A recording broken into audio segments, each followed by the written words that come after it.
మనం ఆఫీస్ లో బాస్ ఏదో అనేవాడు రూడ్ గా, వాడు అథారిటీకి మనం రెస్పెక్ట్ ఇచ్చి అక్కడ ఏం అనలేం. బ్రేక్ లో బయటకు వెళ్తాం, బయట టీ బడ్డీయో ఏదో ఉంటుంది, అక్కడ నలుగురు పోగేసుకొని ఎంత ఎదవరో వాడు. అక్కడికి వెళ్ళిన తర్వాత మళ్ళీ sir okay sir all right sir. Gen Z అనేవాడు ఆ బయటకు వెళ్ళట్లేదమ్మా, వాడికి నచ్చకపోతే వాడు స్ట్రైట్ గా క్వశ్చన్ చేస్తాడు. జెన్జీ, మీకు ఈ వీడియో చూస్తే ఒక సంక్రాంతి మూవీ రిలీజ్ లాగా ఉంటది. ఖచ్చితంగా ఈసారి మనకి గట్టిగా తిట్లు పడితే నేను డిసైడ్ అయిపోయి వచ్చేస్తాను. ఎందుకంటే ఇంట్లో ఎల్డర్లీ పేరెంట్స్ ఉంటే ఓ నర్సుని పడేశారు చేసి, అబ్బా నేను నా పేరెంట్స్ ని ఎంత బాగా చూసుకుంటున్నాను. చిన్నవాడు చూస్తాడు ఇవన్నీ, వాడికి ఏంటి అంతేనా పేరెంట్స్ కి రెస్పెక్ట్ అంటే బాగా డబ్బులు సంపాదించి ఓ నర్సుని పెడితే అయిపోయింది కదా, because that's what my dad did. పెద్దవాళ్ళు అయ్యి బ్లాడర్ కంట్రోల్ మిస్ అయ్యి పొరపాటున బాత్రూమ్ కి వెళ్లే లోపల ఫ్లోర్ పైన యూరినేట్ చేస్తే ఫాదర్స్ ని కొట్టిన వాళ్ళు నాకు తెలుసండి.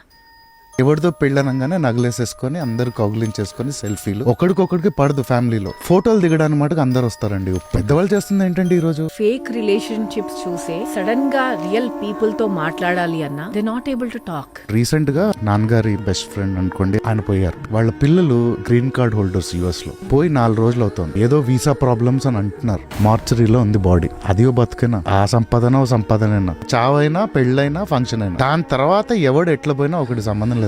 బట్ వాళ్ళలా అవ్వడానికి కారణం మనమేనా? ఖచ్చితంగా ఈ మిస్టేక్ మనదే. Gen Z fellow brothers and sisters, నా రిక్వెస్ట్ ఏంటంటే మీరు ఏదన్నా ఒక షార్ట్ చూసినప్పుడు డెసిషన్ కానీ ఒక ఒపీనియన్ కానీ పెట్టుకునే ముందు ఆ ఛానల్ పైన క్లిక్ చేసి సబ్స్క్రైబ్ చేయమాకండి, లైక్లు చేయమాకండి, ఫుల్ వీడియో చూడండి. 1 minute లో చూసి లైఫ్ గనక డిసిషన్స్ ఒపీనియన్స్ గనక మార్చేసుకునేదే అంత సింపుల్ లైఫ్ అయితే ఈ పాటికి ఎప్పుడో అందరం బాగుపడిపోయేవాళ్ళం.